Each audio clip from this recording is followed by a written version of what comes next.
Long before Earth was even a grain of sand amidst the cosmos, the old gods shaped an entire epic called the First World. They arose on a place called GodWorld, known as Asgard or Urgrund, about 18 billion years ago. Then, over the next few billion years, they evolved into truly godlike beings and eventually reached a peak of culture and power that seemed unshakable. 10 billion years of a golden age followed, and that ended with a terrible war stoked by Lokee, the mischievous son of Wotan. In the final cataclysm, Ragnarok tore Godworld apart. The old gods died, leaving a cosmic explosion that created the Godwave, seeding potential for new gods across countless worlds. Earth, in particular, felt that surge around 40,000 years ago and soon produced its own divine figures, marking the dawn of the Third World. Fragments of Godworld eventually formed two new planets, Apocalypse and Galactica, later known as New Genesis. About 30,000 years ago, their inhabitants rose to godhood as well, only to split between peace and war. Those so-called new gods fight to this very day, repeating the old god's cycle of conflict and strife, and in this video, we'll explore every major old god that ever graced the comics. Before we get too deep into it though, we have a very small request. If you like our content, please support us by subscribing to the channel. It's a small click for you, but for us, it means a lot, so thank you.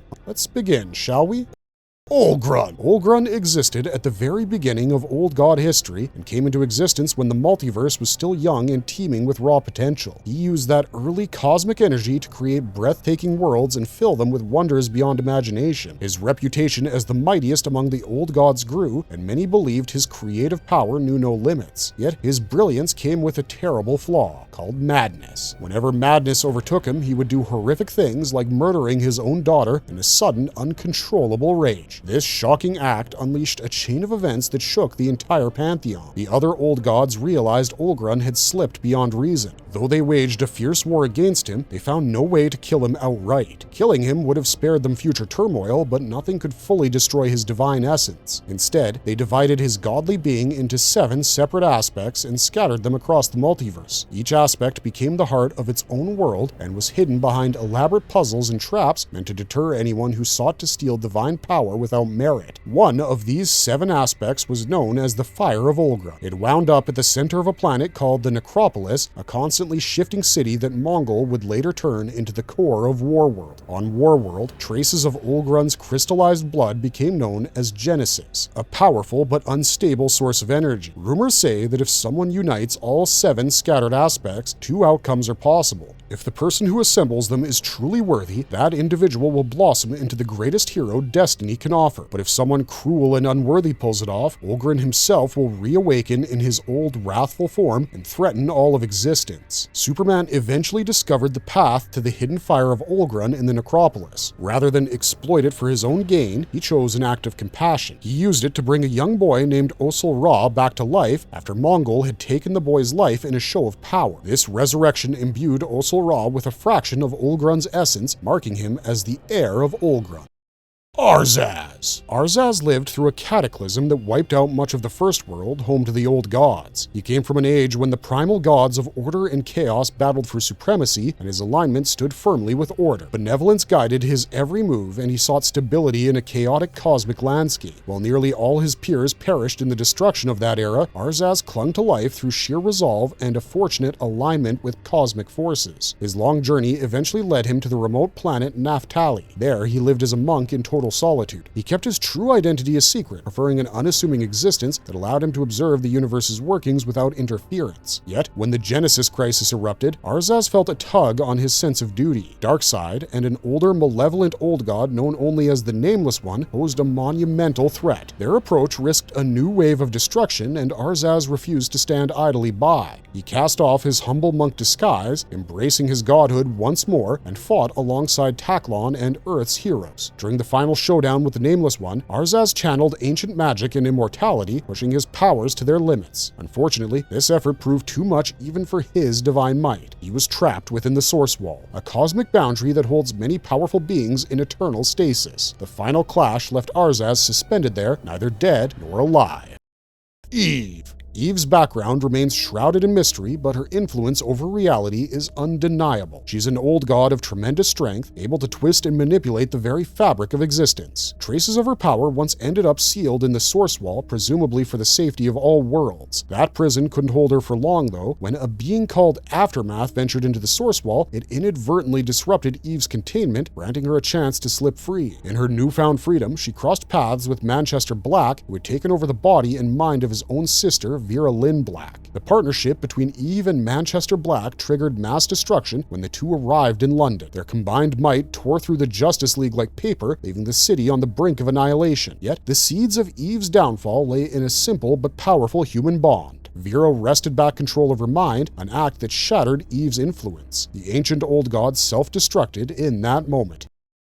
Gog! Gog is an old god whose moral code sets him apart from the rest of his pantheon. Ages ago, he lived on Urgrund, a paradise many called the Third World. This place teemed with divine beings, but conflicts soon arose. Gods turned on each other in a massive war that left Urgrund swimming in blood. Gog rejected the call to arms. He pleaded for peace and urged both sides to follow a strict sense of order, yet no one listened, and his refusal to pick a faction led to his banishment. He drifted through the void, condemned to loneliness, while Urgrund tore itself to pieces, ultimately leaving behind two molten bodies that became Apocalypse and New Genesis. While the rest of the old gods passed into their own afterlife or cosmic transformations, Gog's exile continued. He crashed on a primordial version of Earth, isolated in every way. Rage and regret took root in him, and he spent countless centuries in solitude. Meanwhile, Metron of the New Gods discovered Gog. They bonded over their fascination with humanity's development. Metron saw humans as an emerging race worth studying. Gog, however, felt something deeper. He loved humanity and believed in guiding them through an unyielding sense of morality. People worshipped him in return, adopting his strict view of right and wrong. Everything changed when Metron revealed the concept of the multiverse to Gog, along with the existence of Apocalypse and New Genesis. Gog grasped the enormity of this cosmic structure in an instant. Then he fell silent for 10,000 years in inward reflection.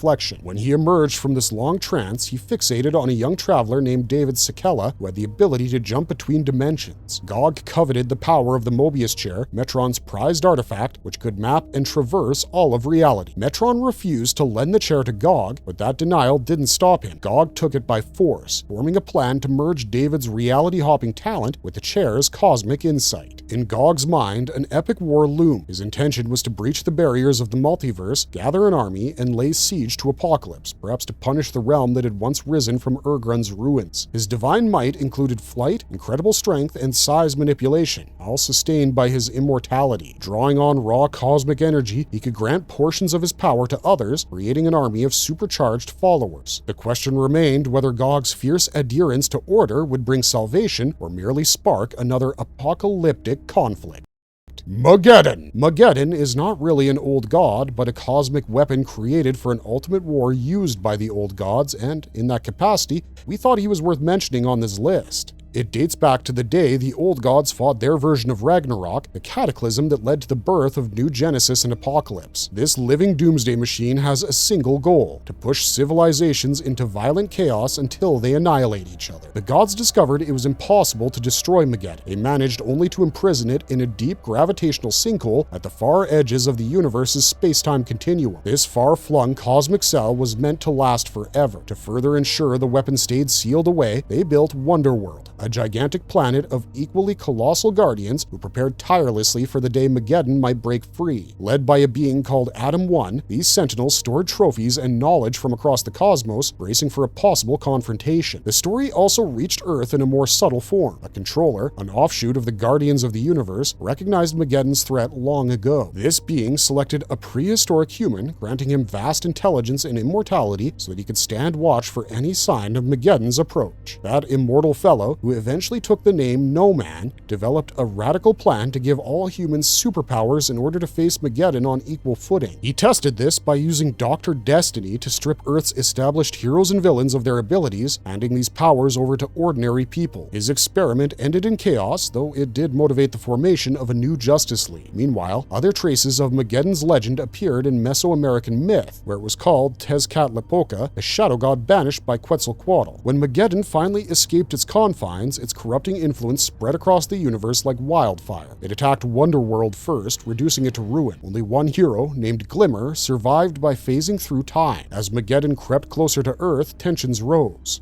Global warfare erupted. Supervillains like Lex Luthor fell under its control, manifested through strange red, eye-shaped spores that latched onto powerful minds and magnified negative impulses. The result was worldwide panic, escalating confrontations, and widespread fear. Several Justice League members confronted Mageddon directly. Orion, Big Barda, and the angelic Zoriel had already suspected its arrival. Aztec, a hero trained by the mysterious Q Society, recognized Mageddon as the shadow god prophesied to fight Quetzalcoatl. In a desperate gambit, Aztec sacrificed himself to wound the monstrous engine, although that alone wasn't enough to finish the job. Mageddon then attempted a suicidal failsafe. It triggered its anti-sun core, a negative supernova that had the potential to obliterate half the galaxy, and perhaps more. Zoriel persuaded his fellow angels of the Pax Dei to intervene, and they turned humanity away from war and bolstered the planet's collective spirit. Simultaneously, Animal Man, Wonder Woman, and Black Lightning deployed a massive purple ray that jumped Earth's population forward in evolution. Ordinary citizens suddenly gained superpowers and joined forces with Earth's heroes to assault Mageddon, echoing the plan no man once dreamed of. After Aztec's self-destruction, Superman shook off his own despair, overcame Mageddon's mental manipulations, and absorbed the lethal anti-sun's energy into himself. Freed from that final threat, the heroes neutralized Mageddon and saved the universe from certain destruction.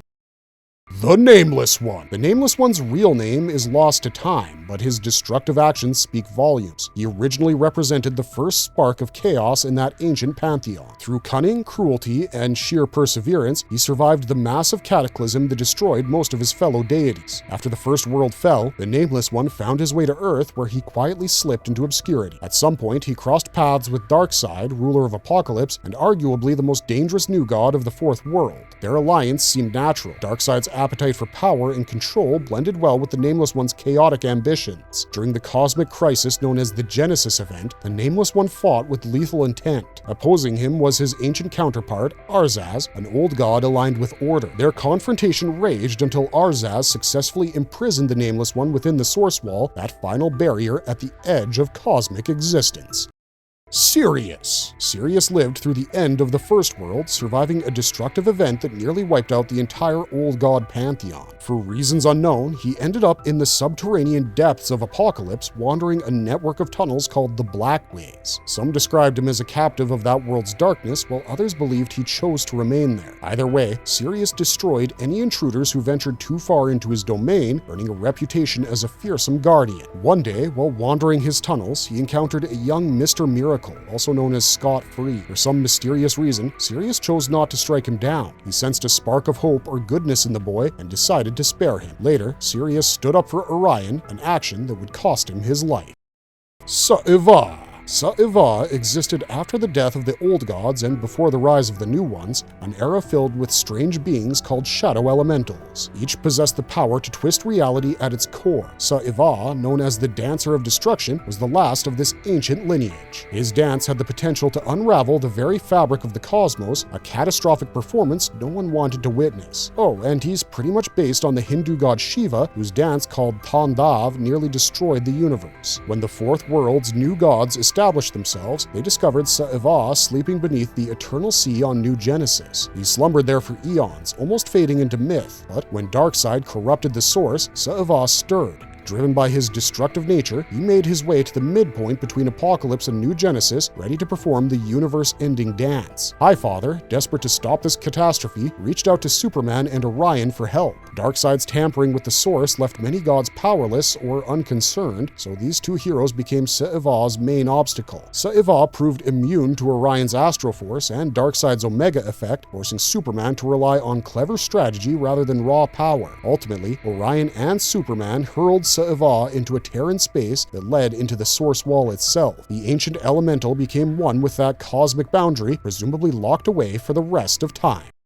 Aletha. Aletha had a Green Lantern ring in an age before most beings even knew such an honor existed. She came from Galactica, a place many refer to as the Third World, which existed before New Genesis and Apocalypse fully emerged. Her world collapsed beneath the weight of a brutal war, yet Aletha found the courage to make a stand. Her fearless choices steered her people towards a better fate, catching the eye of the Malthusian named Rami. Rami recognized Aletha's integrity and skill. He selected her as one of the first 7 individuals to wield a power ring, a cosmic tool capable of shaping willpower into reality. Together, they confronted Volthoom, whose immense power threatened to destabilize entire civilizations.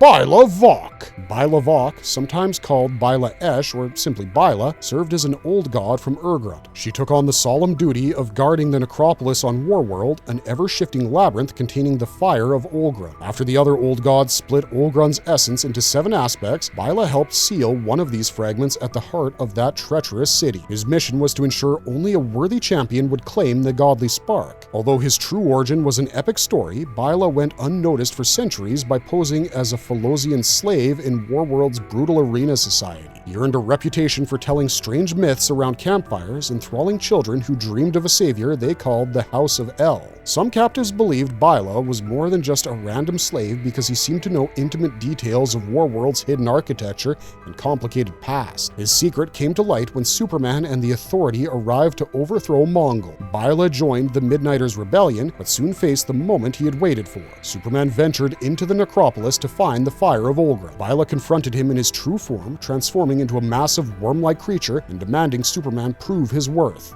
Despite Bila's monstrous power, Superman prioritized saving his injured ally, Krill Ux, rather than finishing the fight in a frenzy. This selfless act allowed him to reach the fire of Urgrund. Bila's test confirmed what he had always hoped for. Someone existed who was strong enough in spirit to wield that cosmic flame.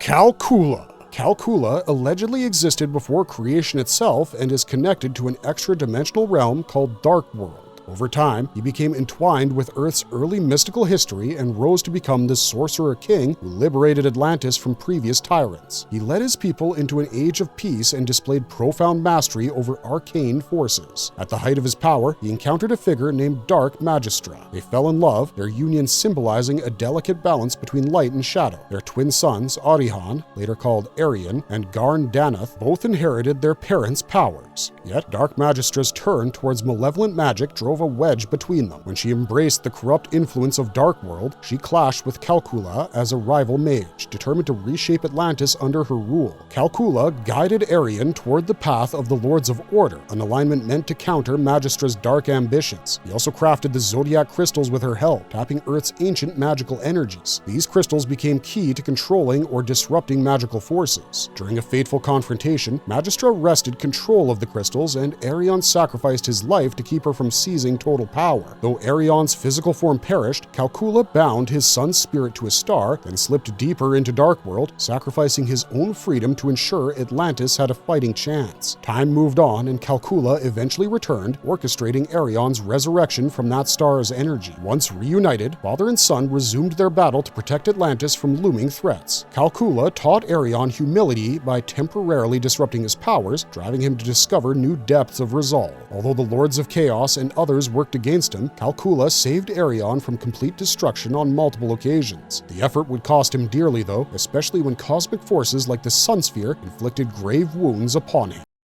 Kondraka, or Camo. Kondraka, often referred to as Camo, dwelt on a remote Hawaiian island worshipped by the local population as a powerful aquatic deity. Unlike many old gods who operate in the deep cosmic realms, he made his home in Earth's oceans. Tales of his might reached the ears of Amanda Waller, who was searching for a substitute Superman she could manipulate for her agendas. When her task force captured Camo and brought him to Belle Reve, they realized controlling him was far more difficult than they had anticipated. His divine instincts rebelled against captivity, and he resisted every attempt to break his will. He lingered in that prison for about 4 years. The entire time, officials tried to see if they could direct or harness his power. None of their efforts worked. Eventually, Amanda Waller, cornered by a crisis that involved Camo's son, King Shark, released the old god from his cell. Camo emerged, furious at the forced captivity, but tethered by a strong paternal instinct. He possesses a host of powers tied to his identity as the god of sharks, including immortality, electrokinesis, and the ability to command sea creatures. He also manipulates dimensional energy to open portals to places like the Red, the metaphysical plane connecting all animal life. Camo's monstrous teeth and claws give him ferocious close-quarters combat potential, yet his telepathy reveals a mind capable of broader influence than simple brute force. In one instance, he reanimated a dead fish to speak with his son, reflecting his knack for necromantic abilities.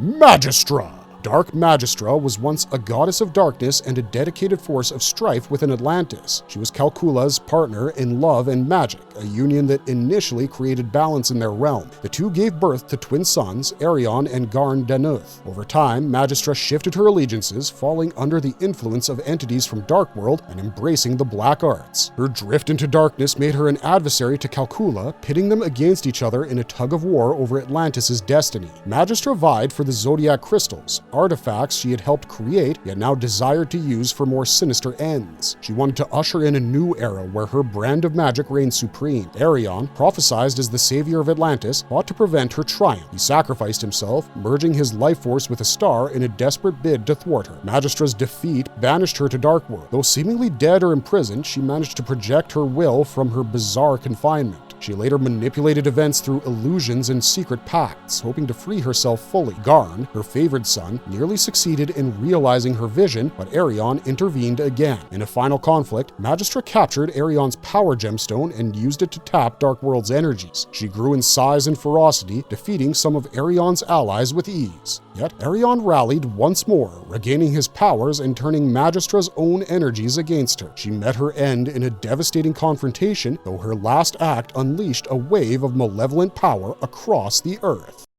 Thunderbelt. The Thunderbelt is not a living old god, but rather a relic of their era, discovered during an excavation on Apocalypse by the twisted scientist Desaad. The original myth suggests it once belonged to the old gods, perhaps akin to the legendary Megingjord that increased Thor's might in Norse tales. Desaad, always eager to conduct diabolical experiments, modified the Thunderbelt under Darkseid's instructions, hoping to forge the ultimate tool to control Kalibak. When worn, the Thunderbelt multiplies its user's strength to formidable levels, but this comes at a grave cost. Desaad's modifications introduced an addictive quality, locking its user into a cycle of dependency. The longer someone wears it, the more they crave its power. The fiendish Desaad also planted a kill switch inside, enabling him to deactivate the belt and inflict excruciating agony on the user at will.